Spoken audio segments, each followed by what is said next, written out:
One of the most common issues in knitting is a dropped stitch. We're going to look at a number of different drop stitch situations and how to fix them.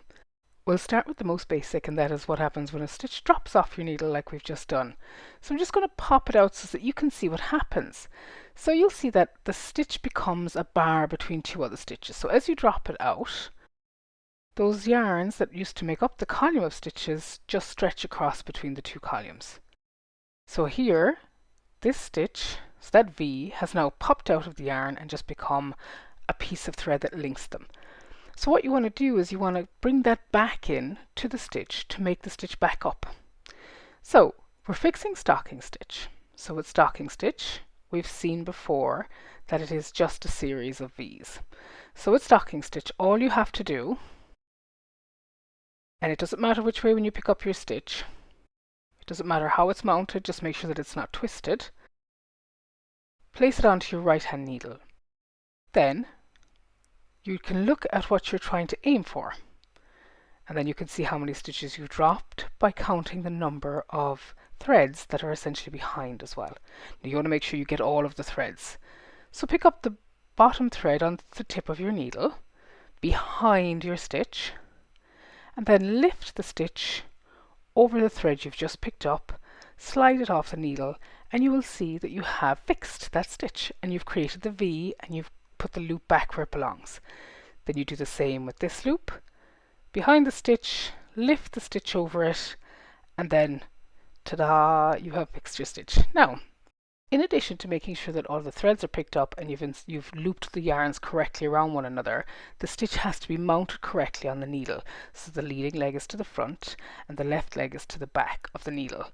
And that's really important because if you fix it the other way, you'll get those twisted stitches that we saw in the structure video. And you're now ready to knit on, having fixed your stitch. We're now going to do the same but with garter stitch, and it's important with garter stitch to understand that the structure is different. So we're just going to slip over across, we're not going to work out there, we're just going to pick a column and then we're going to rip it down so that you can see the difference.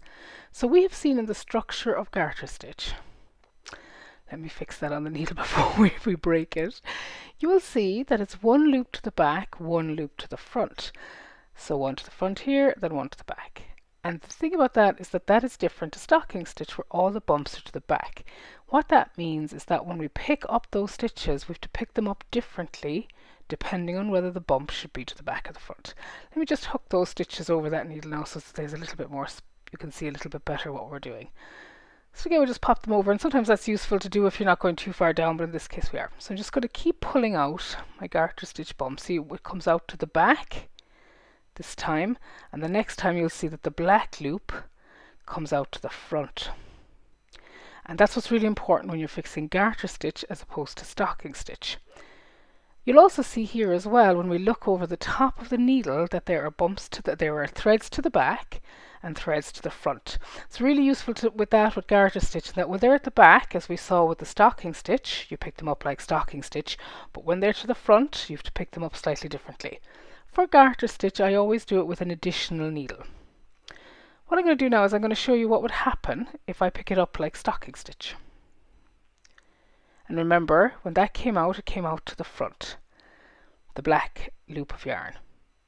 So I dip down, take it over, but now when I look at that stitch beside the other stitches, it doesn't look right because the V is to the back. So the bump is to the back, but the V is to the front. That's not how the garter stitch is made.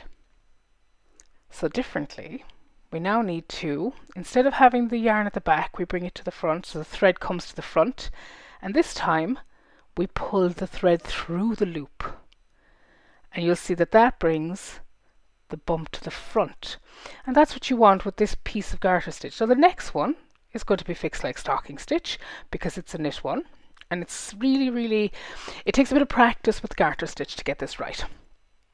But it is not the same fix as stocking stitch. The next loop that we want is underneath. You have to go in for it, and it's at the back. And the good news about that is those are the loops at the back are fixed in the same way as stocking stitch, which is a little bit easier. So I put the thread over, and then I'm going to bring the stitch over the top of it. And when you're not sure whether it should come forward or go back, look at the stitches beside. So now this one is to the front, So I need to bring my bump forward. So I'm looking at the stitches on either side of the column that I'm fixing. That's always a great guide, is to use what's correct to tell you which way to go. So that's another one where I've brought the bump forward. Now my thread is at the back, and I know that I can fix this stocking stitch style, so just bring my stitch over it. And it's every second one with garter stitch. And now I'm at my last one, so I have a bump. And I bring my yarn over my stitch, and then I bring it through. And then my stitch is back on my needle, and I make sure that it's in the right direction, and you can see that I have now fixed my column of garter stitch stitches. So that's just really important in the difference between fixing stocking stitch versus garter stitch. You have to make sure you know which way the stitches lie, and you'll be able to tell from the columns on either side. And also based on where the yarns are, either front or back, the needle is also a really good indicator of which way you should be bringing the yarn through the stitch. This time we're going to look at the scenario where you have dropped a stitch a few rows back and kept knitting.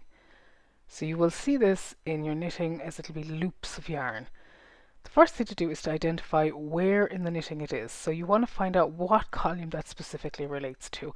And it'll generally be very obvious in that it'll be looped around a particular column from one stitch on either side. So you can see here that it's just, you go around one stitch and then it's missing from that column, and then it's around correctly the other one. So that's the column that you want to work out to. Sometimes you can knit out, or sometimes you can slip out the stitches. It really depends on the number of stitches you have. Sometimes it's easier to knit out because you don't want to have to go all the way back. But I'm just going to slide my stitches this time.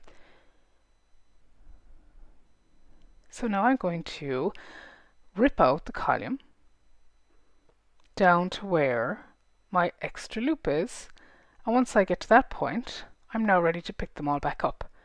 And I wanted to show you this because this is quite a common issue in knitting, where you've missed out a stitch and you think, oh my goodness, I'm going to have to rip all the way back. Don't worry, if it's just a column of stitches, you can go all the way back down, pick it up, and then come back up. And because you've already knit on above it, it means that you have plenty of slack in your stitches to pick those up. And then you can just slip your stitches back if you haven't knit out to it. Have a little look, and you'll see that you don't notice it anymore. You could do exactly the same in garter stitch and any other stitch as well. In this, we're going to see what happens when you've actually dropped a stitch, not noticed, and kept knitting. So it means that the stitch is actually running wild in your knitting. So the first thing you want to do is very quickly make sure you catch that loop of that yarn as soon as you possibly can, because you don't want that to rip down any further in your knitting. So you can either use a spare needle or you can use a removable stitch marker, etc. So now you can see here that I have obviously missed that one loop, but I've also continued knitting, which means that the space for my stitch has kind of disappeared a little bit. Now that doesn't mean that it can't be fixed, it just means that it won't look right. I'm going to show you how to fix it, and then I'm going to show you how you can kind of work with it. Sometimes it is better to go back. So you can see here that it's that column that's missing, so I can slip my stitches out to that point. And then you fix it the exact same way that you would an ordinary drop stitch. So this one is where I obviously missed that loop and dropped my stitch because I still have that loop of yarn to go through it.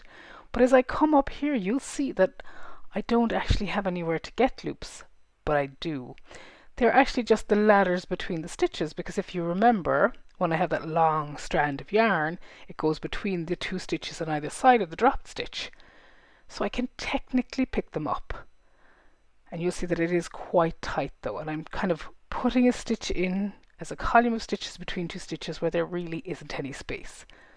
But I want you to see that it's possible. It's a little bit tight. I'm still picking up the stitches in exactly the same way. So you're picking up the loop, putting it at the back, lifting the stitch over it. And then I'm going to show you what happens when I've done that. You can tell it's a little bit tight because it needs a bit of shimmying. You can see that I have picked up the stitch, but unfortunately the stitches are very, very snug because I really didn't have a lot of slack in that yarn. Now here you have a couple of choices. One, you could live with it depending on what you're making, and the other thing is that you could just rip back and kind of go back to where the columns are correct and then start knitting. The other option is a bodge. So you can decide that actually I'm not going to fix it, but I don't want to rip back. So this might be where you have found a stitch very far back in your knitting. The first thing to do is to poke it through to the back of the work, and then you want to secure it. You could pop in a removable stitch marker, and then once you're finished the piece of work, you can then sew it in like you would any other kind of piece of thread, put a thread through it, and then loop it around like you're weaving in your ends. And we have a weaving in video separately for this. Do I recommend this? Not all the time, but there are times when you just don't want to go back, and it is a possibility. And I just wanted to show it to you. It's definitely dependent on your level of tolerance for errors in knitting. But those are the 3 most common drop stitch scenarios that you'll see in knitting. And now you're ready to fix them all.